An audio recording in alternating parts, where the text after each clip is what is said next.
Welcome into the CHGO Blackhawks Podcast presented by PointsBet. Use promo code CHGO when you sign up, and you'll get 2 risk-free bets up to $2,000. Hi, I'm Jay Zawaski. We got Boysen and Mario Tirabassi with us here on Throwback Thursday. I know I'm going to butcher the intro because I'm so excited to get to this. I have been waiting all week for this.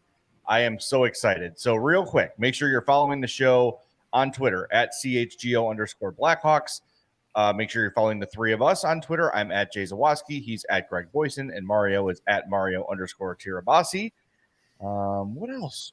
Oh, yeah. Make sure you like and subscribe to the YouTube channel.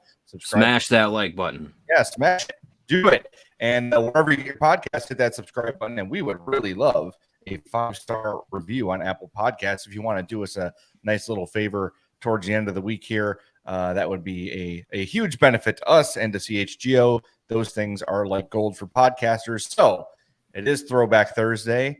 Today's topic, the 2013 series against the Red Wings that went to Game 7. Oh, my God.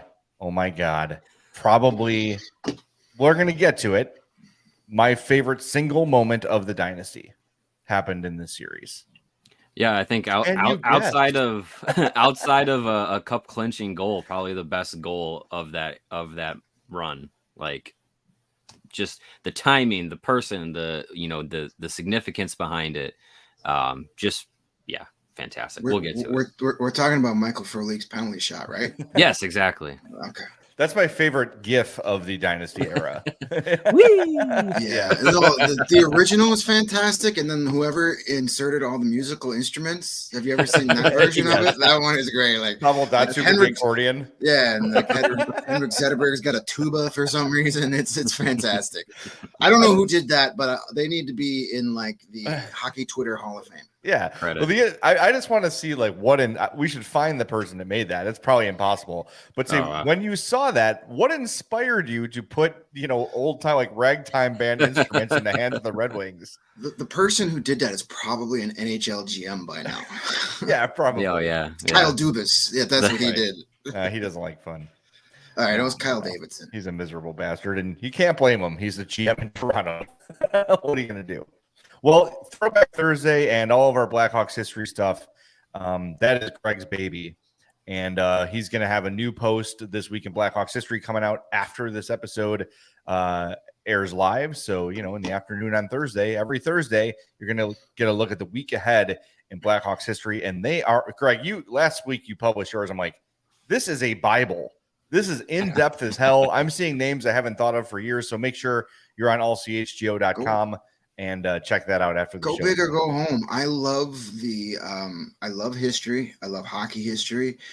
And I love those random names that you completely forget. Everybody remembers the Detroit series. And there's a lot of stuff this upcoming week. The entire 1992 Stanley Cup final, not that great, but it took place here. And then the 2014 Western Conference final between the Kings and the Hawks came to an end this upcoming week. So there's a lot of great stuff. But then there's birthdays of guys you're like, oh, yeah, Brian Noonan. I remember him. Like, lots of fun stuff. I love doing it.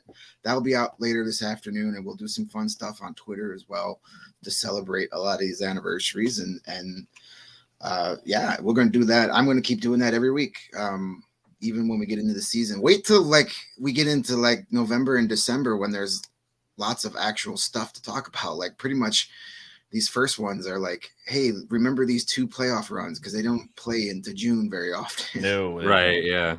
So it's been a lot of fun. So check that out. That will be up shortly after this show is done. I'm putting the bells and whistles on it as we speak. All right, well, let's kick it off with the 2013 Western Conference semifinal. Before we get to the series, a reminder, this was the shortened season. The Hawks got out to an historic start. Just absolutely incredible off the jump. They won the President's Trophy. So they get through the first round against the Minnesota Wild. Then it's on to Detroit. And they did swat them. And then game 1 happens. Greg, take it away. Lead us through this by the hand, please. Well, I mean, you got to remember the Red Wings were the 7th seed of the Western Conference. This is the last season they actually did the just 1 through 8 conference playoffs and then reseeded. So with the Hawks being number 1, the Wings were the 7th seed, and they knocked out the number 2 seeded Ducks in 7 games. That was back when the Ducks would take a 3-2 series lead in every series and end up losing Game 6 at home and then losing the series. So, they lost Game 6 on the road, but so they upset the Ducks. Red Wings Hawks. I'm all about the Ducks this morning. I need more Strava. There you go. This was the 16th playoff meeting between these two historic franchises. The Hawks had won 8 of the previous 15, but the last time these two teams got together was that 2009 Western Conference Final, which, of course, the Red Wings won in 5 games and went on to the Stanley Cup Final. So May 15th, 2013, Game 1, Hawks, Red Wings at the United Center. And who better to score the first goal of that series was former Detroit Red Wing Marian Hossa. Gave the Hawks a 1-0 lead with a power play goal in the first period. That was quickly answered by Damian Brunner, who I forgot was a guy until I did his recaps. I remember him. So for this last night and this morning, I went back through YouTube and just tried to find some like condensed games of these games to just kind of jog my memory. And yeah, when Brunner scored, I was like, oh yeah, I forgot about him and how much like hype was behind him when he came into the league. They were like, oh, this, he was like one of the like, first that I could remember like European signings that's going to take over the league. And he did not. But yeah, I think 2013 was his first year with the Red Wings, and it was like, oh man, I forgot he like came in and was supposed to be like kind a of star. Disappeared. And the goal he scored, it came less than 2 minutes after the Hossa goal. It was his 3rd of the playoffs already, so he was producing. And then he hung out with Kim Janssen and disappeared. Yeah, so it was 1-1, no scoreless second period. Then the third period, things got excited when Johnny Oduya broke the tie 8 minutes into the third period, quickly followed up by a Marcus Kruger goal. Not exactly your big guns coming out. And then Patrick Sharp with the cherry on top of a Game 1 win with an empty net goal. That was the best thing about these dynasty teams, because you had your Hossas and your Sharps and your Taves and Kane, but then you never knew when a guy like Kruger or Oduya was going to come and score a big goal. And both of those guys, those were their second goals of the postseason. Corey Crawford made 20 saves for the victory. Jimmy Howard was busy. He gave up the 3 of the 4 goals on 41 total shots, so 38 saves for Jimmy Howard. And that was another name going through these games where I was like, oh yeah, Jimmy Howard. Like he had a nice long career too. He was damn good. Yeah, going through there. Yeah. Like I said, going through some of those condensed games I was watching just to kind of jog up the highlights. I forgot, Jimmy Howard was real good for a stretch of time. Stanley Cup winner, really good goalie, and he was really good in this series because as we'll get into it, he faced over 40 shots multiple times, and he kept he was a big reason this series went the way it did. Well, and that's another reason why I love doing these Throwback Thursdays and the history posts, is just to be like reminded of like, this is only 9 years ago, but I forgot half of these Red Wings guys existed. Yeah. And I remember, after Game 1, like you said, Greg, they swat away the Wild. They're historically great in a regular season. They win Game 1 in dominant fashion. I think a lot of people felt like it was over. And I think that includes a lot of the Blackhawks too. Yeah. And as longtime Blackhawks fans know, the Red Wings are like Jason Voorhees or Michael Myers. They're never dead. They're never gone. For whatever reason, they find a way to do the Undertaker, sit up from the dead, and come back and take you down. And it is to me, it's a specifically Hawks Red Wings thing, because even in the lean years when the Hawks would get a rare 3-0 lead against the Red Wings, when Kyle Calder and Tyler Arneson were out there, they were going to lose that game 5-3. It was almost inevitable.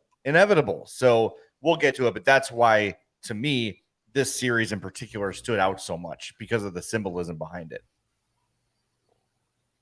Yeah, for sure. And Game 2 definitely was a case where it seemed like, hey, the Blackhawks thought this was in the bag, and then the Red Wings came out and beat them at the United Center 4-1. Same score, reversed order. But it started off well. Patrick Kane scored in the first period, gave the Hawks a 1-0 lead. And then after the first period, the wheels fell off. Our guy, Damian Brunner, scored to tie the game early in the second period. Then current Carolina Hurricane Brendan Smith, he's had some big goals in the playoffs this season. And he had the eventual game-winning goal late in the second period. The Wings added 2 more. Johan Franzen and Valtteri Filppula had third period goals, and it was a runaway win. And then when you look at it, the Hawks only had 20 shots on goal in the game. Jimmy Howard coming up with 19 saves, so they went from 41 shots to 20 shots in one game. And I think that kind of shows you what Jay said. Like, I think the Hawks kind of said, "Hey, we haven't really had to work for anything this year. Let's just throw our jerseys on the ice and get another win." Yeah, it was definitely a flip the script moment. I remember watching that game thinking like, oh, hey, like that's not how this is supposed to go. Like, watching the entire 2013 season and going through the first 6 games of the postseason that they had played, it just looked like, oh, okay, they're just gonna run through everybody, and we're like, okay, who are they gonna meet in the final? Like that was really how it felt. And then when Detroit, flipped it in game 2, it was just like, oh, okay. Like I was not expecting, a Blackhawks team to look like that. But again, it was, still a Red Wings team that had so much firepower and they were there for a reason. And had to remind the Blackhawks like, hey, like this is still a team that's going to be dangerous, and reminded them a few more times in that series. As AJ in the comments points out, good observation. Jimmy Howard and Corey Crawford always struck me as kindred spirits, both very good goalies, underappreciated in their time. Absolutely, because they both were goalies for some incredible teams. You can lump Chris Osgood in that category too. Yeah. When you play for amazing teams and you're not a Patrick Waugh or Marty Brodeur, a lot of people say, well, anybody could win behind that team. Right. And that's not necessarily true. I mean, sure, playing behind Nicholas Lindstrom or, and Chris Chelios was on some of those teams, or playing behind Seabrook and Keith and that defense. Yeah, life is easier, but you still got to make the big saves when the pressure's on. So that's a great call out by AJ there on the Howard and Crawford comparisons. So then the series shifted to Detroit, and it wasn't very good. That was a lousy trip to the Joe Louis Arena, which it's gone, it's dead. I don't care. It was a dump. I hated that arena. I went there twice and just had miserable times both times. There had nothing to do with the games either, but good riddance, Joe Louis Arena. Game 3, Red Wings 3-1 victors. They take a surprising 2-1 lead in the series. Hawks really never were in this game. Gustav Nyquist and Drew Miller. Remember Drew Miller? That's Ryan Miller's brother. 68-year-old brother. He had like gray hair by the time he was like 18, that poor bastard. Gustav Nyquist, Drew Miller, second period, 2-0. Patrick Kane gets a goal early in the third period to kind of give the Hawks some life, but then it was answered immediately less than or just over 2 minutes later. Pavel Datsyuk, and that's all she wrote. 3-1. Hawks, a little more life to them. They had another 40 shot effort, but Jimmy Howard came up with 39 saves in the victory, and Crawford made 27 in the losing effort. So it's 2-1. Game 4 back in Detroit. I mean, I don't remember I don't remember feeling panic or dread at this point. It was just like I did. It was just like, what? We've been here, done that. How many times have the Hawks fallen behind 2-1 in a series and they just win in 6 games? They're going to go into the locker room. They're going to find the switch and they're going to flip it. And then they're just going to dominate the next 3 games and move on, because that's what this team does, especially that season. Like that team felt invincible during the regular season. It was just like, okay, big deal. Jimmy Howard pulled one out of his ass and, enjoy your last win of the season, Red Wings. That's kind of how I remember feeling. Like, no big deal. And then game 4 happened, and then it was like, holy crap, this is not going to happen, is it? Like game 4, 2-0 victory for the Red Wings again at Joe Louis Arena. Jakob Kindl. Wow, that's a blast. There's a name. Yeah, whoo boy. Power play goal midway through the second period was all the Red Wings needed. And then, of course, it was former Blackhawks legend Daniel Cleary with the empty netter that sealed the deal. 28 saves for Howard for the shutout. Crawford made 25 saves on 26 shots. But that's the Hawks are down 3-1. It's panic time. But this game is not remembered necessarily for that. This game is remembered for Brent Seabrook preventing the ultimate meltdown, as Sydney points out right here. This was the turning point of the series, and everybody on that team admitted that. Jonathan Toews hadn't scored yet in the series. Hawks offense had been terrible the last couple of games, just 2 goals in the last 3 games at that point. Toews takes a penalty. I think it was his second or third penalty of that game.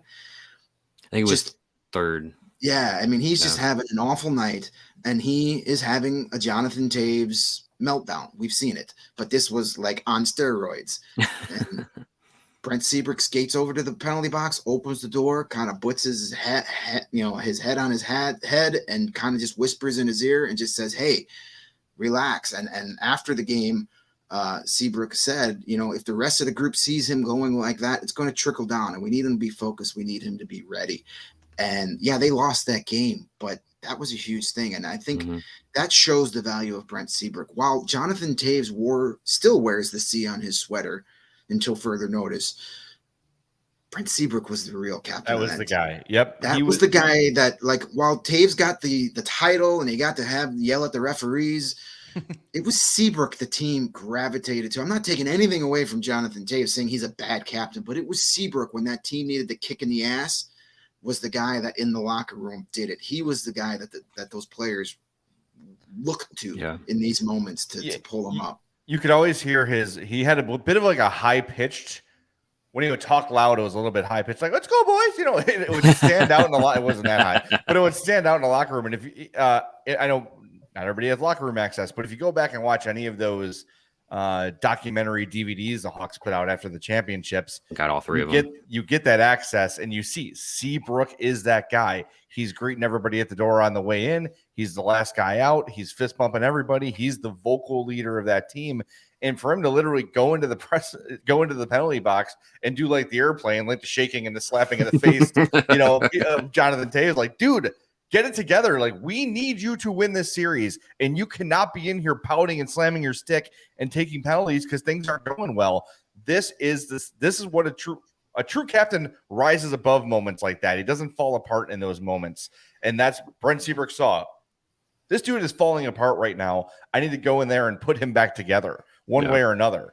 And Greg, you said he whispered in his ear. It was a little more pronounced than that. It was a hard couple slaps on the helmet. Like, dude, come on, man. We need you. We need you to be that guy. And I'm laughing because the Dash Law says Jay was that Seabrook or Shorzy from Letterkenny. Yeah, it could be. Give your balls a tug. Jinx. Yeah. Hey, I mean, that's what Toews needed for sure. Yeah, and it's such a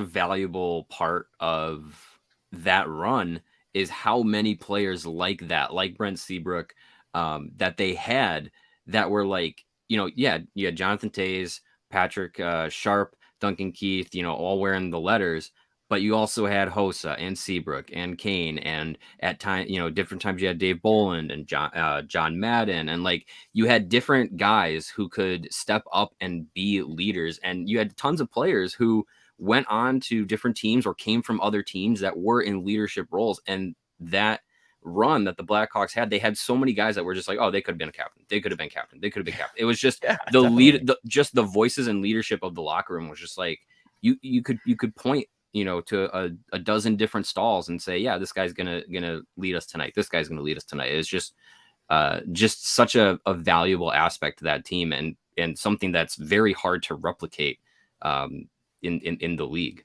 Well, I think that's, when Kyle Davidson talks about, getting an identity to this team and having that be part of it. It's not just, let's get a bunch of really good players. Let's get a bunch of character guys with skill. That's the challenge. There's not a lot of those, guys like Jonathan Toews are rare. And I know we've been down on him over the last couple of years because he's been, not playing. He's put his foot in his mouth a few times, and when he has played, he hasn't been very productive. But to find a guy who is the total package like that of leadership, offense, defense, the whole thing, it's hard to build a whole team of that. But this dynasty is about as close as you can get to that, because you had a bunch of poor man's Jonathan Taveses on the team too, right? Like Dave Bolin didn't have the offense, but he could defend just as well. And Patrick Sharp was a winger, but he could play both ways too. Marian Hossa, like you had a bunch of guys that all played on all ends of the ice in all zones very well. And you said it earlier, Greg, with the depth. That's the thing. Like that's what made them so unstoppable. And I think that's what gave you the faith. Me, I have too much Red Wings PTSD to have felt any faith. I'm like, here we go again. Well, this is going to be their last chance to win a cup. My faith was definitely shooken after this game. Like I was like, ugh. But to talk about that depth and the character guys, just to put a cherry on top of that conversation, that's so difficult. And that's what teams like the Maple Leafs are discovering year in and year out. Yeah, you got the stars, but do you have that extra layer? That's what the Oilers have been struggling with. You got the best player in the world and like the sixth best player in the world on your team, but it hasn't gotten you a whole lot because you don't have that missing element. And the Tampa Bay Lightning have that. They've got the stars, they've got the leaders, they've got the guys that are like, I don't care that I'm making all this money. I'm going to lay out and risk injury to block a shot in a 4-1 game. Like that's what you need. And that's what some of these star-driven teams we see today are missing and they need to get, but it's not easy. It's not easy to find those guys. All right, we're through 4 games of the 7-game series. It's about to turn, everybody. If you missed it, if you weren't alive in 2013, you're going to find out what happened next. But we want to remind everybody that the best way to support CHGO is to download the PointsBet app and use the code CHGO when you sign up. If you do that right now, you'll get 2 risk-free bets up to $2,000, but you're also going to get, with a $50 or more first-time deposit, a free CHGO membership. That'll get you access to all of our web content, a free t-shirt of your choice from the CHGO locker, access to our Discord, everything that comes with being a CHGO member. That's $2,000 in free bets, a free CHGO membership, and a free t-shirt from the CHGO locker, all for making a $50 or more first-time deposit at PointsBet. It's your home for live in-play betting, and guess what? It just got even better. Introducing PointsBet's new feature, Live NBA Same Game Parlay. For the first time ever, you can build the perfect live NBA Same Game Parlay only with PointsBet. Combine your favorite bets anytime during the game, and if you want more, you can always boost your live Same Game Parlays. Watch live, parlay live, and boost live with PointsBet. And now online sign-up is available in Illinois. So grab your phone. Here's my phone. I got mine. Go on your app store, iOS store, Android store, whatever. Download the PointsBet app right now and register from start to finish, all from your phone. What are you waiting for? Once the game starts, don't just bet. Live your bet life with PointsBet. If you have a gambling problem, call 1-800-522-4700. Well, we'll roll with PointsBet, and that means it's Thursday. Not only is that Throwback Thursday here on CHGO Blackhawks, but it's the PointsBet play of the week all across our CHGO network. And we've got to change strategy, and the Panthers train no longer existed. It's gone. The train is off the rails. It's been blown up. It's the train from the Han Solo movie. It's gone. It no longer exists. Awesome. Even if the Panthers were still playing, I think we were jumping off that train anyway because we had lost 2 in a row. Probably. But now we're going to attach ourselves to the Connor McDavid missile. That's not a train right now. That is a full-on ballistics missile.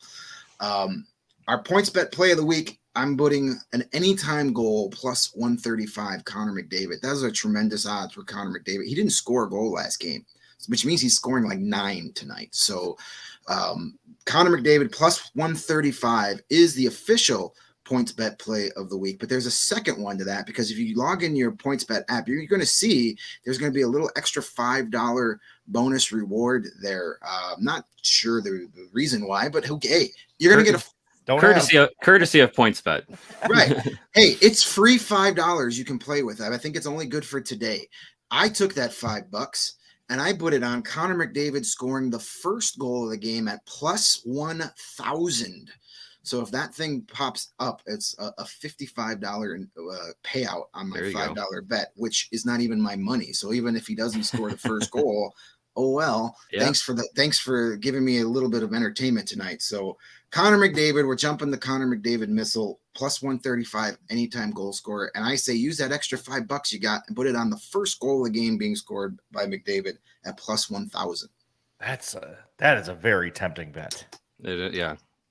Especially when it's not your money. Both of them. Yeah. I put together I saw the $5 free bet. I put together a wild like 6-leg parlay that was like plus 5,000, and the first leg missed, and I was like, damn. Yeah, but, whenever I get, whenever PointsBet has some sort of promotion or whatever, where it's just like, hey, take a free bet. It's just like, I'm just gonna roll the dice on something crazy and just see if I can turn this free money into more free money. It didn't work out this time. All right, we are on to Game 5, Blackhawks Red Wings, and here's when things start to turn around. The turnaround. Yeah. And right before we do the turnaround, I just want to give a shout out to Alton V in our chat, who says he just discovered the podcast about a month ago, is a huge fan. Been looking for a Blackhawks podcast, a good Blackhawks podcast. He had to settle for us, but we're doing our best. And he finally found one. Keep up the great work. Yeah. Yeah. If we find a good one, we'll let you know. Yeah. Right. But thank you, Alton. Those are kind words. We sure do appreciate you checking in and watching. And we're going to keep striving. We got some exciting things in the works here. So just stay tuned. And speaking of exciting, who doesn't like series comebacks? And the series came back to Chicago on May 25th, 2013. Hawks down 3-1. I still had my season tickets at this time. And I remember talking to my buddy Paul, who I had my seats with. We were like, I don't want to go and see the Red Wings like end this series. I don't want to do it. Then we said, finally, you know what? We got to go, because if this is the last game, it's the last chance to see our buddies in our section until next fall. So we went, and the place was rocking. Like it was not doom and gloom. Like people, that building was loud, and there was a lot of energy. And Brian Bickle, the legend of Brian Bickle, starts getting born here. He scored his 4th goal of the playoffs. He had 3 goals in that Minnesota series. He gets his 4th one late in the first period to give the Hawks a 1-0 lead. Second period, midway through, it's that Dan Cleary guy again scoring, tying the game. But from there, the Blackhawks took control. They got back-to-back power play goals less than 3 minutes apart in the second half of that period from Andrew Shaw and Jonathan Toews. First goal of the playoffs. The monkey is off the back. It's 3-1. And then Shaw added another goal in the third period to make it 4-1. Jimmy Howard bombarded again, 45 shots on goal for the Hawks. And then Corey Crawford only had to face 26. What an amazing, I forgot what that was like. Mm-hmm. You outshoot a team 45-26 and you score 2 power play goals.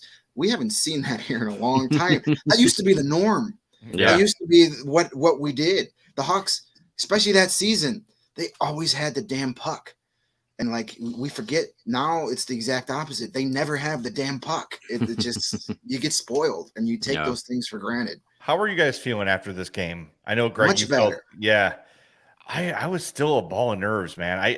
I remember I was doing the post-game shows on the Score at the time, and I would just stay because I'm not going to go all the way home and then come back for the game. So I just had a lot of idle time to worry. And that's how I spent most of my days. Because the other part is, and hopefully someday we learn this anxiety too, of being on the podcast or being on the air when a team loses or is eliminated. And it is the worst. It's the worst because everybody, at least on a podcast, we don't have to take live calls. We've got the chat. We don't have people calling in these guys suck. I hate it. There's no Bobs from Streeter calling on podcast. Right. I don't know how to use the YouTubes. I'm not interested. But so it wasn't only just the element of, oh my God, my team might be eliminated by the team I hate the most. It's then I'm going to have to, being as pissed and heartbroken as I'll be, I'm going to have to go on the air for 3 hours and talk about it. When the last thing I want to do is freaking talk about it.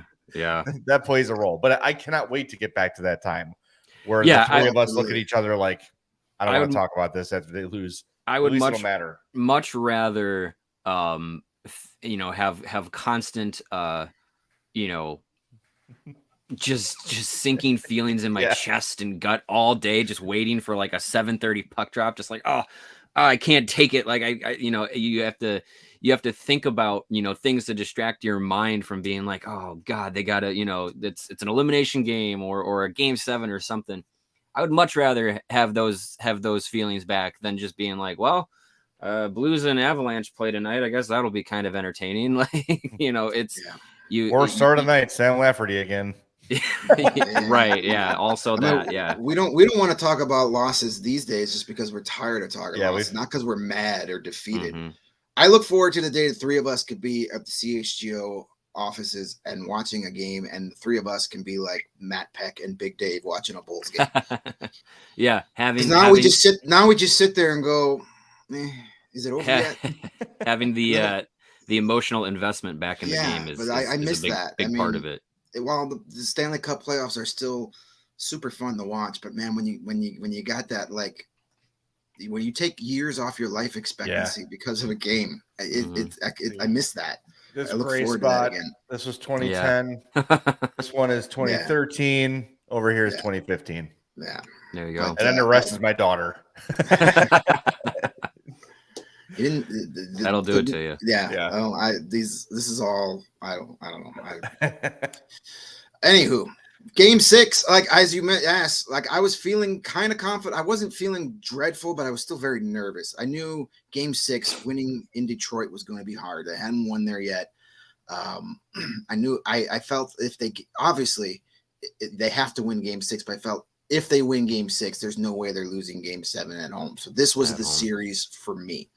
And they went up there and they beat the Red Wings 4-3 in a very tense, tight, very good game. First period, it was Hossa again, a power play goal less than 4 minutes into the game. Jonathan Toews had the primary assist, Hossa's 5th goal of the playoffs already.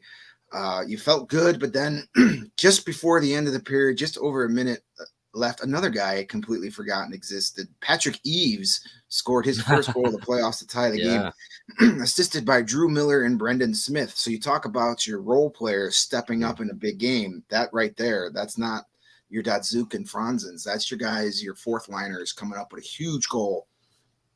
And then second period, Joakim Anderson, I don't remember him at all, not at all, but he scored put the Hawks up 2-1 midway through the second period, and that held into the third period, and it was like, like, this can't be happening. This was the team with the greatest regular season we've ever seen. They weren't supposed to do this, like. And then you get all the people with the nonsense of the President Trophy curse. It's like, that has nothing to do with anything, but like, this is not good. And then 51 seconds into the third period, one of my favorite Blackhawks of all time, Michael Handzus, a guy that a lot of people laughed about that acquisition at the trade deadline. Like, what are we doing here? Like, at least let him grow back the mullet that he had the first time. He scores probably the biggest goal of his career, puts the Hawks, ties the game 2-2, 51 seconds in that third piece. I loved Michael Handzus. He was like perfect for that team. Exactly what they needed. Yep. Need a face off? Here you go. Yep. Need a big goal? Here you go. And Michael Handzus wasn't a quantity guy when it came to goals. It was quality goals. It seems like he always had all his goals seem to be important. He reminds me to make a cross sports reference. He was like Joe Crede. Joe Crede never had a really high batting average, but it seemed that every time he got a hit, it was like the hit you needed. And that was Michael Handzus, especially in that year. He scored the big goals, and that got the ball rolling. 5 minutes later, it was Brian Bickle again, his 5th goal of the playoffs. And then just a couple minutes after that, it was that Michael Frolik penalty shot. Put the Hawks up 4-2, 10 minutes to go in the game. Everything was going the Hawks' way at this point. Now it's like, this is what it's going to be. Here it is. We got them right where we want them. Detroit sucks, all that stuff. It felt great. And 52 seconds left in the game. Damian Brunner, man, this guy was a pain in the ass this series, wasn't it? He gets the Wings to within a goal with 52 seconds, and then then the buckles start to clinch a little tense. Tense. Oh shit, what are we doing now? But they held off for the last 52 seconds to get the win. Crawford had a huge game, 35 saves in that game. Jimmy Howard probably had the worst game of his series as the Hawks only had 28 shots on goal, but he allowed 4 of them in. So maybe, they've starting to wear him down a little bit. That's what you're thinking. Like, hey, maybe all those 40 shot games are starting to have their effect. Maybe the pressure's getting on to him. All the pressure was on the Hawks in this series, especially when they fell behind 3-1. This is the historic team, and here you are losing to the 7th seed. And now it's one game for it all. Mm-hmm. Back to the United Center, May 29th. The anniversary is coming up just in a couple of days. Man, this game, I remember going to this game and that building. My God, I don't know what it was. I don't know what the feeling was. It was intense. It was nervous. There was confidence, but it was just like every time the puck went into either zone, you just rose in your seat a little bit. Didn't matter who had the puck. When it crossed the blue line, you just tensed up like, oh shit, what's going to happen? Well, for me, part of it was, you felt like game 5, the Hawks look like they're supposed to look, right? It's a dominant victory. They're back in the series, whatever. Then game 6, they win game 6, of course, right? But like, it wasn't as convincing as you'd hoped. You had Corey Crawford, like you said, played really well. You had Jimmy Howard play not so great. So you're like, God, if Jimmy Howard is the Jimmy Howard he's been, they probably don't win this game. And if Crawford doesn't stand on his head, they probably don't win this game.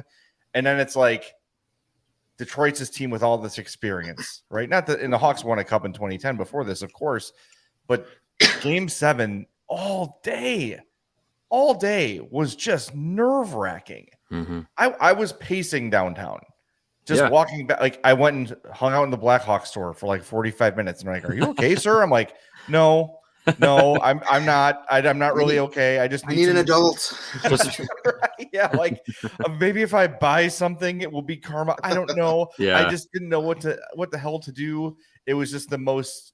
I think this was the most stress I felt before a game in the entire dynasty. Just all day. I couldn't eat. I couldn't sleep. It was just torture. It was torture leading up to that game. The Hawks had a lot of game 7s in that dynasty run, and this was definitely the one I felt the most just everything about. Anxious, nervous, didn't know what would happen. That Canucks game in 2011, not even close to this, because again, this was the team that was not supposed to lose, and we cannot lose to the damn Red Wings. We can't do it. We'll never hear the end of it. This is their last. They're moving to the Eastern Conference next season. We can't let them do this. All those Red Wing implants in Downers Grove will never let us hear the end of this. Like, we've got to win this game. And man, the energy in that building was just absolutely incredible. Scoreless first period, it just builds up the nerves and the intensity. And then a minute into the second period, it's Patrick Sharp, his 7th goal of the playoffs from Hossa and Handzus, and the place just went absolutely bananas. That holds up through the period. It's 1-0 going into the third period. You're feeling pretty good, but you're like, man, we need to get another one here. And then disaster strikes 26 seconds into the third period. It's Hank Zetterberg tying the game. And you're just like, oh my God. Like, he could have literally just walked through the United Center and punched everybody right in the stomach after scoring that goal. Cause that's what it felt like. It was just, oh man, we can't. And then, well, we all know how that ended. And nearing the end of regulation, we think of all people, it's Nicholas Jarmelson wins the game with a slap shot goal or puts them up late in the game, and just the place exploded. But then it doesn't count. It's waved off because there was a penalty behind the play. And it's like, what are you doing? I remember being in my seats in section 321 and just losing my mind because there was never an explanation. Like, we had no idea what was going on. And it was, and the broadcast was equally as confused. And you could see that, like, their producers must have been searching like every camera angle, like, what the hell is going on? Yeah. Such a ticky-tack behind the play, nothing to do with the play happening. And they called Jarmelson for a penalty for allowing himself to get thrown to the ice, essentially. No, it was Brandon Saad. Oh, yeah, Saad. Saad. Okay, It was Saad, and I can't remember the Red Wings player. I think it was Justin Abdicator sticks in my head. Was it Abdicator? I don't know if that's right. I wouldn't be surprised. It seems like that would have been two guys that were jumping on or off the ice, got tangled up in the bench, and they decided to have a hug fest, and then they call penalties. It had nothing to do with the play, and it happens as Jarmelson's shooting the shot and scoring the goal. I believe that was a Tim Peel call, who was politely told to no longer referee games a few years later, and he's out on Twitter being Tim Peel. So, man, that just was like crap. So the goal doesn't count. All that energy gets sucked out, and we got to go to overtime. Overtime of Game 7, season on the line, hated Red Wings. And the torturous part of NHL playoff overtime is you have to wait for an intermission for the overtime to start. So it's like 15 minutes. You're just sitting there like, someone please, can this put me out of my misery? Like, I'm so upset right now. I need someone to hold me. Like, it was just the most torturous feeling. And then to have the elation of the Hjalmarsson goal and then the deflation of it didn't count. It was almost unreal. And as a fan, you're thinking they can't recover like that. There's too much damage done. Very similar, by the way, to the Cubs World Series, right? Like kind of the same thing. Like they had it in hand, they were good to go, and then at the last minute, it's taken away, and then you got to wait through a rain delay, and that's torture. Like it's just there's so many similarities there, but oh my god, that intermission was just torture. It was. Go ahead, Mario. Sorry. Well, I just always remember back in this time frame, me and my buddy Nate, who has popped up in the chat a couple of times, we were home from college, and we would watch the games together. We started this ritual of watching the games at my house with my parents and friends and everything, and in overtime games, what we started to do was, and this is how 23-year-old Mario, my brain, and thought that this would work. This would work. This would be a superstition would work. I had a punching bag in my basement, and we would go down into our basement in the intermissions, and we would just punch the punching bag just to get out some frustration, and then we would chug a beer and then go back and watch the overtime, and we would do that for all the overtime. So it was this one, it was it was all the overtimes against against the Ducks back in the day. So it was a superstition. It worked sometimes, it other times it didn't, but I remember doing it for this game, and just it's just a stupid memory I have, but I always remember doing something like that. And it was actually like, okay, there's a ton of stress right now because it's overtime, it's Game 7. The game should have been over, and it was just like, I remember being down there just punching the punching bag and being like, this game should be over. like just getting so angry on it. But yeah, it's just that feeling of this, the game could be over at any second. Now the series could be over at any second. Season could be over. Blink of an eye.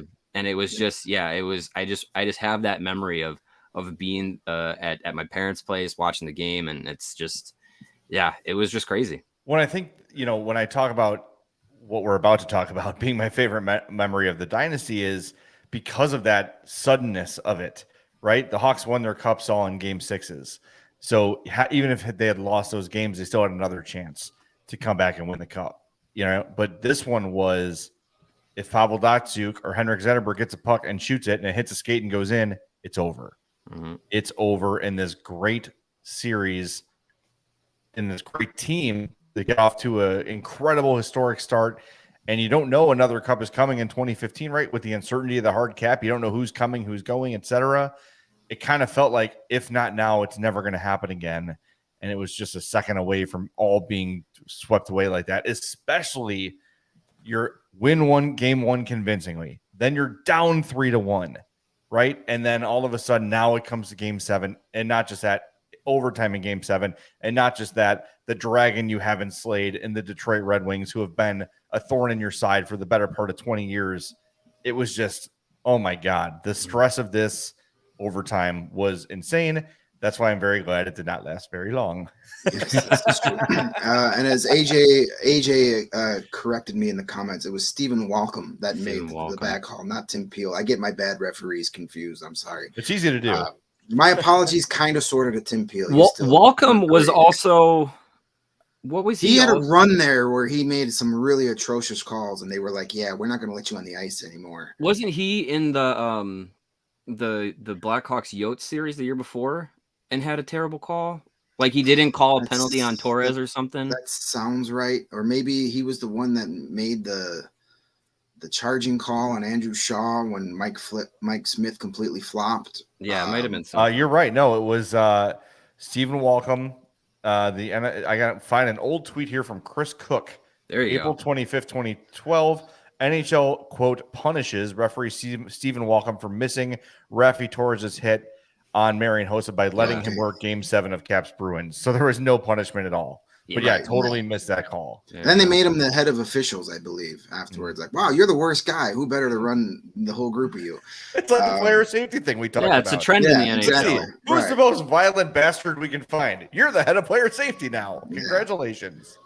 How many Rolling Stones tweets did you have to go through to find that one from Chris Cook? Several thousand. Hey, that's all right. Chris Cook, one of the good guys. I always enjoyed my chats with him. So overtime. And thankfully, we didn't have to wait very long. Just 3 minutes, 35 seconds in the overtime.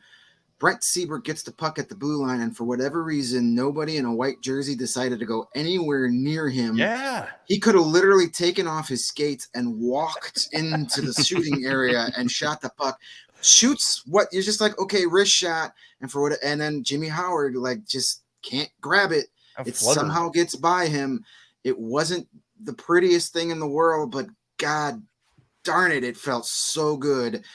The greatest goal that I've seen, I'm going to say second grade. I still love the Marian Hossa goal against Nashville in 2010 better. Pretty good. But this one was so satisfying. Mm-hmm. And it's Brent Seabrook, the guy, the leader, the man that we just talked about that went to the penalty box and told his captain to calm the F down and let's go.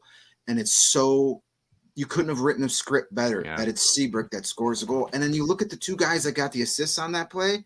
It's Dave Bolin, it's Michael Frolik in overtime of Game 7. Like that, again, is what made that team so special, that you had guys like that you're putting out there early in an overtime. They're not out there because it's 15 minutes in overtime and all your stars are tired and you have to throw them out in the shift. They put them out there because that shift started in the defensive end of the ice. They got the puck, they moved it up the ice, and there's Brent Seabrook, right place, right time. Boom. Series over.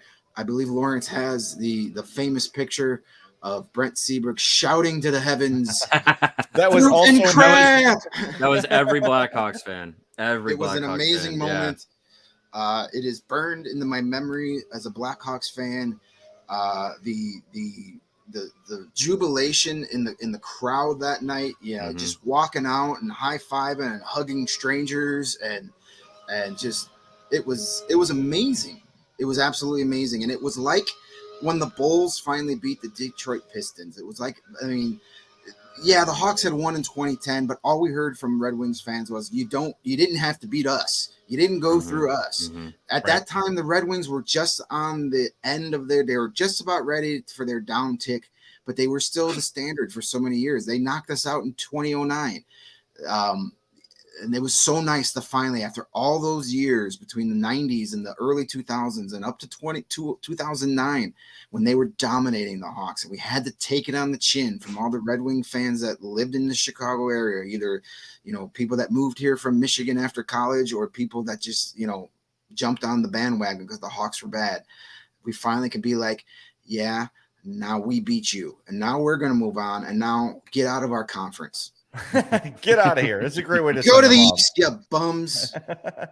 Yeah, I mean, they still had some decent seasons after that.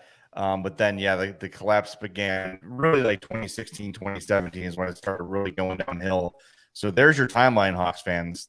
The Wings go from 93 points in 2015-16 to 79 to 73 to 74 to 39. Oh, I mean, and they're finally starting to tick back up. They hit with some really great draft picks and guys that are really making a difference, and they've kept their young leadership and Dylan Larkin. This is stuff we'll kind of talk about.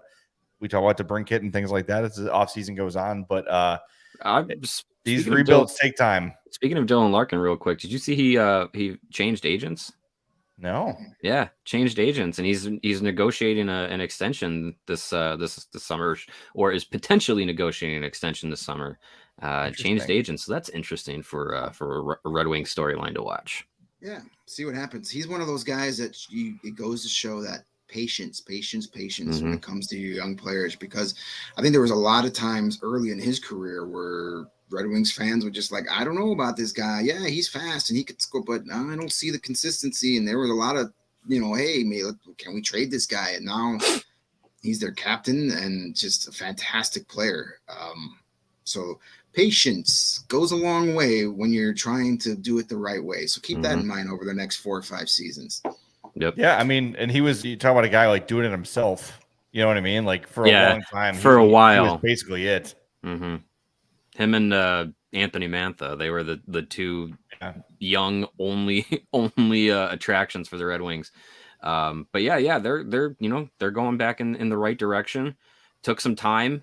Took a lot of top end picks to work out, but that's a team that I know we just spent 50 minutes burying them through the retrospective of the series, but that's a that's a team that you look at as like a rebuilding structure, rebuilding plan, and kind of the experience of rebuilding, and that could be a route that the Blackhawks are going to be going down in the next couple of seasons. So we'll see. But yeah, I mean, it's to close. I guess to close the series here. You think about if it goes the other way, if the Red Wings score the overtime winner and that that season ends in the semifinals, where do the Blackhawks go from there? Because now it's not we have 2 cups. It's all the success of the President's Trophy, 2 cups in 4 years, and everything's going in the right direction. If they're out in the second round, it's Stanley Cup in 2010, first round exit, second round exit. Like, you wonder what the domino effect could have been if there were any panicky moves that needed to be made, or people start questioning Joel Quenneville, or it's very interesting. But they close out the series. They the next time they ever see the Red Wings in the postseason would be in the Cup final, and we'll I don't know, leave it at that. It's so fun to do these, and I hope the listeners enjoyed it too, because there's so much of it you forget, and like Greg, you're naming all these old Red Wings. When DTRT launches someday, and this week in Blackhawks and Red Wings history comes up, and you're going to see all these names of these dudes you have not thought of before or since. Joakim Anderson, Jakob Kindl. I mean, it's just and the Evergrey Drew Miller. It's just that's what's so fun about these throwbacks. Of course, it's great to relive the memories, but just like, remember this dude, remember that dude, remember that goal Michael Hanzu scored that you probably haven't thought of in in years, that was so huge. And like Mario said, probably the biggest of his career, was just another footnote in the 3 Stanley Cups. And man, I like thinking back on Michael Hanzus too. Like that's a guy who, he kind of was a punchline because he was slow and he was big and he was old, and just, I don't know, everyone wanted the Hawks to add another superstar at the deadline. And the only time they really came close to that was when they got Antoine Vermette. Would you say it's probably the highest profile deadline addition they made? I would think so, right? In terms of him or maybe Oduya. Oduya, is probably, those two are probably similar levels of player when you compare a forward to a D-man. Mostly it was guys like Sammy Paulson, or right. It was and Hanzus is what they wanted Paulson to be. Right. Come in, that play, fourth line center that wins faceoffs, can play defense, kill penalties, and then maybe every once in a while score a huge goal for you. Yeah. Yep. Well, and Hanzus jumped in, and he became the second line center, because him, he played was so well with Patrick Kane at that time, and you didn't expect that to happen. No. How funny that was the thing forever with the Hawks was the number 2 center. Was this always a thing that seemed to be the one thing they couldn't find a permanent answer for, but they did a hell of a job addressing it. Handzus twice and Vermette once. Mm-hmm. Handzus, Vermette, Brad Richards. Richards, yes, thank you. Yeah. Yep. It was just like plug and play some guys, you know. Yeah. See, they were just waiting. They were just waiting for Dylan Strome to be born and drafted and traded. Yeah, right. But Brad Richards, that's a name. Like, just has totally slipped my mind. Totally forgot about that until we start. Well, we'll be doing a 2015 Throwback Thursday, I'm sure, soon. Those anniversaries are coming up too. Awesome, Greg. Thank you for all the hard work on this. Thanks for getting everything together. You must have had your greens this morning. That's the only explanation. It's the best way to start your day, other than a cup of Strava coffee. Hey, you know what? You can put them together and really just blast your system with just all the good stuff. All the good stuff. Athletic Greens. Their AG1 product. It is a packed with vitamins and nutrients. 75 high quality vitamins, minerals, whole food source superfoods, probiotics, and adaptogens. Good way to start your day. Blended together to improve your immune system, give you some more natural energy, help with your gut health. Tons of benefits to Athletic Greens and their AG1 product. And it's pretty good to incorporate into your diet, whether it's gluten-free or dairy-free or vegan, paleo, keto, like all of those. It's easy to incorporate. And it's no matter how busy your day can be or how busy your life is, all you got to do is put 1 scoop of AG1 into a glass of water once a day. That's it. You don't have to do a whole, vitamins regimen or anything like that. Really easy to do. Just a small habit with big benefits. Right now, it's time to reclaim your health and arm your immune system with the convenient daily nutrition of Athletic Greens. You don't need, like I said, a bunch of different pills or supplements to get the benefits from Athletic Greens. Just 1 scoop in a cup of water. And to make it easy, Athletic Greens is going to give you a free 1-year supply of immune-supporting vitamin D and 5 free travel packs with your first purchase. All you have to do is visit athleticgreens.com/CHGO Blackhawks. That is athleticgreens.com/CHGO Blackhawks to take ownership over your health and pick up the ultimate daily nutritional insurance.